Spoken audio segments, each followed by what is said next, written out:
man, before you came in, Marlon, before we got on air, man, Yes, sir. You were saying that you have a Tesla. Do you do that automatic drive stuff or you don't? I used to. I don't trust it, man. No, listen, one time, sometimes you're just so tired. That's I worked exactly so much, when I wouldn't want I was so tired. And I had Esau McGraw, a funny comedian with me. He was in Headliners with me. And we was driving up to, I think, Irvine. And I was so tired. My car was new. And I was like, I'm sorry, Negro, you ain't driving my car. Right. I don't trust you. So I put it on auto drive. And I fell asleep. I woke up and Esau was sweating bubbles. Oh, yeah, hell His yeah. underarms had them principal those substitute teacher Hell yeah. sweat marks underneath. He was damn near crying. But we got there. You heavy on Twitter? Yes, I am. Has Twitter changed to you? Absolutely. Really? Since Elon Musk owned it? Well, it's been a cesspool for a while. Now it's a rich cesspool. Hey, man, let me tell you. Louis showed me it's something. angry. It's dark. And it's crazy. Remember when we first started doing Twitter, it was fun. Yeah. Me and Kevin Hart, we used to roast each other. Yeah, man. And then he stopped once he got 150 million followers. Yeah, then he don't want to at you no more. No, Yeah. I don't get no love from Kevin. I'm like, oh, can I get a mention? Yeah. Like, can you act like you know me? Can you retweet something I retweeted about me? And then I used to have wars. Me and See the God, he said something funny, and I got on him and called him a bruised eggplant. And I just did his show, and I had to apologize to him because it really hurt his feelings. Yeah, so Elon owes him $30,000. So, so I still use Twitter and stuff, but I know it just got real political, and it wasn't when Elon bought it. It's when Trump got in office. It just got real nasty. Like people, because now it's all bots. It's not real people. It's people with like 23, 43 followers. It's not real people. There's no blue checks. These are people from other countries trying to influence us as Americans on what kind of insecurities and anxieties we should have. It's right now, it's making our country crazy. And I'm just like, I'm not big on it because I just know it's fake. Why do you stay so busy though? Like I look at like when you grow up poor. Right, say it. If the thought of ever being poor again, if the thought of me not eating or my kids not possibly eating or not possibly having sneakers or not possibly having a roof over their head or the comforts of just school in general. Like that pressure on me every day. When I grew up poor, the way I grew up poor, I'm like, yo, I don't want me or anybody in my generations to feel that. In fact, I want to get so rich that I rescue the poor from being poor. I go back and I make poor better. Like for me, instead of buying like a Bentley truck or something crazy, I took my money and I went back to my projects and I rebuilt their gym. Wow. Because I wanted to keep the kids off the street. I know how important that was for me, is to keep them kids off the street. I took a bunch of money and I redid the gym. And it says, thank you, Wayans family, for this beautiful gym. The after-school acting programs, those helped keep me off the streets because by times the bullies was out, they was too tired to whoop my ass. Right. You know, I'm getting out at 6 o'clock. You can wait. They always 3 o'clock. I'm gonna get you. Be like, well, I'm here till 6. So like you can try to wait me out. Keep looking out like, yeah, Lonnie's gone. And you ain't gonna catch him tomorrow because you cut the first class. I know this, man. I think it's important for us as we make it to always reach back, you know, and I'm lucky because not only did I have after school programs, I had my brothers, right? And my dad and my mom. You forget how significant and important being a male figure in your family is. You know, you have to be an example, not only to your kids, to your nephews, your nieces, your cousins. You have to show up. I show up. My brothers showed up for me. So I show up for my family. This picture. Oh, that's Fine Waldo. Yeah, amen. I call that Fine Waldo right there. Man. Just with Pac and Biggie, right? Yeah, man. Marlon, that's you in the corner right there? I know a little bit of history. I never, many times I've seen this picture, that's bro. Me. I was there that night because I went, me and Pac had did Above the Rim. And I went down there to hang out with Pac. And Big was there, and they performed together, Party and BS. And was that in New York at the kitchen? No, that was Glam Slam, downtown Princess Club. Pac was out here, Big was out here performing. This is before Big blew up, Yeah. and Pac was already on the rise.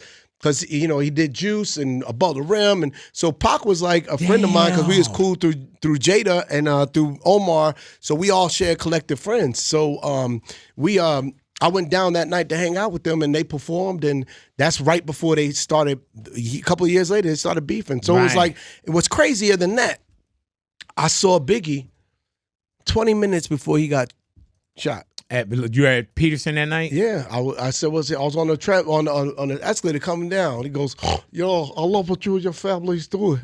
Keep doing it. I love y'all. Keep rocking. I love y'all. And he was like, I'm a fan. I was like, I love you, man. I gave him a hug. I was like, I'm a fan of yours, man. You that dude. And 20 minutes later, bop, bop, bop. Then I saw Tupac. 20 minutes before he got shot. I saw Pac. We was leaving the Luxor Hotel, and Pac was out there, and he was with his gang of people, and I was like, "Yo, what's up, Pac?" From a distance. Right. Pac did he greet you any different? Loved us, man. We loved him. He always acknowledged me, man, because we laughed. There was a part of Pac that was so funny. Yeah, man. Everybody always seen one side of him. I know the dimensions, the spiritual. Pac was a leader. That dude was so beyond his years, and he was funny. If Pac did anything, he was funny. He was a good dude. He always had be the life of the party. If you told a joke, he coming off top. Hey, you pull a prank, he pulling on the Daily Show one. when you said how he got Omar. Yeah. That was Pac. Yeah, explain that real quick. Omar sleep with his eyes open like that. And so Pac pulled his sack out and put it right next to Omar's mouth. Yes, man. and it looked like that. And Omar's like, man, I can't. And someone got a picture somewhere. We ain't never getting it out. Right. But it was he was always fun. And what we all had in common, me, Jada, Pac, Omar, well, we were performing arts high schools kids from the ghetto. Yes, we knew all the thugs, we knew all the gangsters, but we were in the schools trying to get out the hood a different way. And we just had a great collective union. And, so we went over, say bye to Pac, give him love. And we got in a cab, and the way Pac was looking, his BMW pulled up, and I seen him looking at us. Like, there was this look in his eyes like, man, I want to be with them. That looks fun. But them Negroes is in the cab. Let me get this nice comfortable BMW. Man, so you and then saw 20 him. minutes later, yeah. Where you at when you get that news? We was in Vegas, and Yeah. cried our behind off, man. We heard he got shot. We stayed through to see, and then we was all tears, me, Mitch, and Omar. And then Hey, man, had you talked to Chris since that? nah, Yeah. you think, I don't know. Then what's the conversation? Did Chris talk to Will? Right. Did Chris talk to Jada after he said, no, we comedians. I shouldn't talk to nobody about what jokes I'm not even do. talking about since the jokes. I'm talking about since the Oscars of last year. Oh, yeah. I talked to Will and I talked to Chris. Wow. I did. I hit them both. I texted them both. I was like, you good? To Chris. I was going to send a little emoji with the tear. Good thing you didn't know. Yeah, but because I was concerned. And then I hit Will. I was like, yo, congrats on your Oscar. You know what I'm saying? Because I had just did Bel Air. Now, Yeah, man. being that I did this special, he probably going to replace me like he did Aunt Viv. You're going to see Terrence Howard. He always replaces me with someone light-skinned. Jesse Williams playing the role of Blue. Yeah, man. But I talked to Will, too. I just told him, I said, congrats. You snap. That's not like you. You should make sure you party it tonight. Go do 7 hours of therapy on Monday. I was concerned. Some people always ask about, they ask Ice Cube, is it going to be another Friday?